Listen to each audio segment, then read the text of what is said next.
Hello and welcome to Rebels Radio latest interview. I'm joined by Slough Joint Manager Neil Baker. How are you, Neil? I'm very well, John. A little bit stiff from last night. Yeah, just aching a little bit. Not quite used to it yet. No, full training session last night for me, so it was I felt quite good actually. And you've got something to announce, a new player. Yeah, I think one or two have guessed it on the forum, but we've signed Charlie Mpi from Hungerford. Obviously, Charlie's well known at Slough. He's had a good few years. Obviously, won the league with Hemel Hempstead, and he's been a big player for Hungerford. Charlie got in touch with me recently, just because he obviously lives in Langley and wants to play local, and asked our thoughts. And for those who don't know, the reason we have gone and got him is we lose Putts and we lose Scott Harris for the bank holiday weekend. Lewis is getting married. So he misses the Poole and Chesham game, and Scott's away with his wife. It's the only time his wife can go away. So we'll be missing both of those, and obviously then with Eddie, who's now pulled his hamstring again. We needed another option, and Charlie gives us a different option, and he also gives us a wide option as well. And what does it mean for the future in terms of, obviously at the moment it looks like you've got 5 strikers signed on. Yeah. Obviously you've said in the past it's difficult to keep 4 happy, let alone 5. Yeah, I mean, as I said, Reedy's, Dan's unfortunately out of the loop at the moment. He needs a scan on his knee. That's taken a bit of time, and even when he does get back, if he gets back and doesn't need an op, he's going to take a while to even get himself fit. So he's probably going to have to go out on loan to do that. So we have to discount him. We can't sort of wait for him to come back.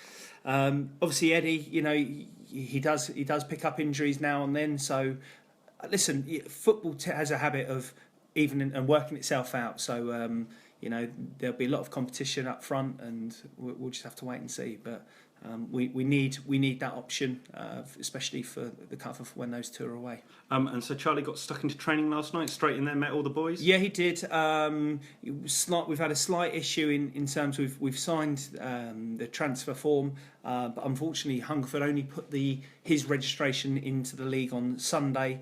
And the league rules are that we believe it's either 7 or 14 days. We're waiting for the Southern League to come back to us, but he won't be able to sign for another club, i.e. ourselves, until the end of that time. So unfortunately we're not going to have him for tomorrow by the looks of it, and possibly not Tuesday and next Saturday. So it is a blow, especially with an injury for Eddie. Eddie's going to be out this weekend. And possibly Tuesday as well. So unless we can do something with the Southern League, Charlie won't be making his debut probably until the bank holiday weekend.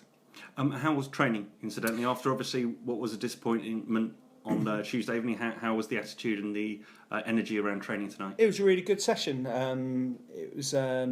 You can't dwell on a poor performance. Funny enough, I was having a chat with Parso in the change rooms afterwards, and he put his hand up, and he knew he didn't have a good game, and he probably didn't feel fit enough. He said he'd been holding himself back a little bit because he'd had a couple of tweaks of his calf pre-season. He probably hadn't done enough. And so it's almost a bit of an extension for his pre-season, and he said he's working extra hard to try and get that fitness right, and listen, it was a poor performance on Tuesday, but you can't dwell on it. So we made sure it was a good, lively session, and the lads enjoyed it. And obviously having a new face with Charlie there does also lift the standard, because everyone wants to impress. So we really enjoyed it, and we're looking to go on Saturday, but obviously we've got a few issues. Yeah, what's the injury news ahead of tomorrow?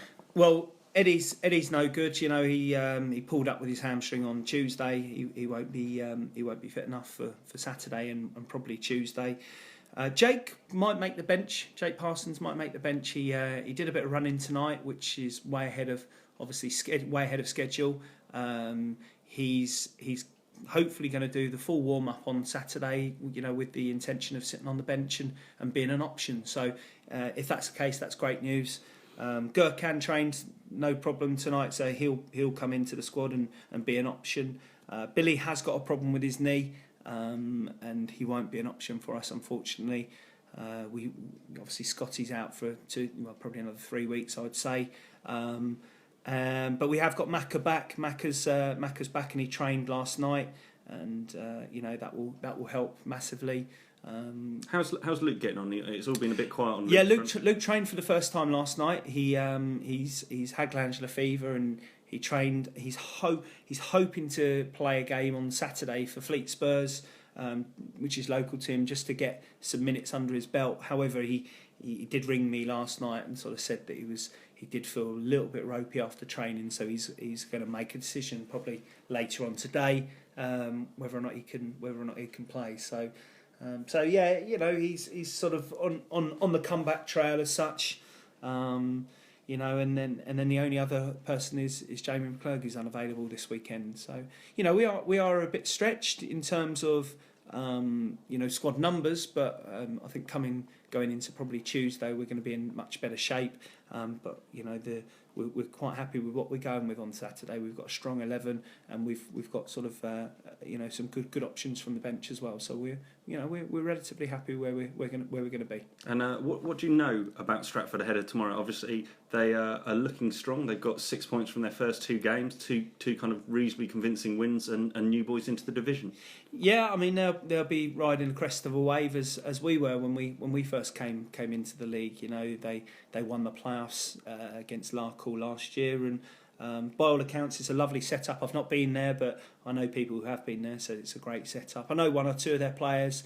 I know one of their centre halves, Marcel Simpson, used to be at Daventry, and they've got some good players, and I think they've got a lot of pace going forward, and they'll cause teams problems. I saw the highlights against Hitchin the other day, and they looked a threat going forward. But at the same time, I thought Hitchin had a lot of opportunities in the game, so I'm sure it'll be relatively open.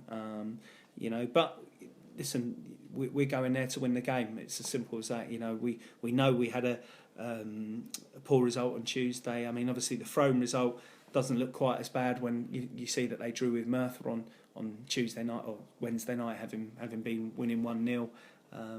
We know we're disappointed we didn't get the 3 points that day.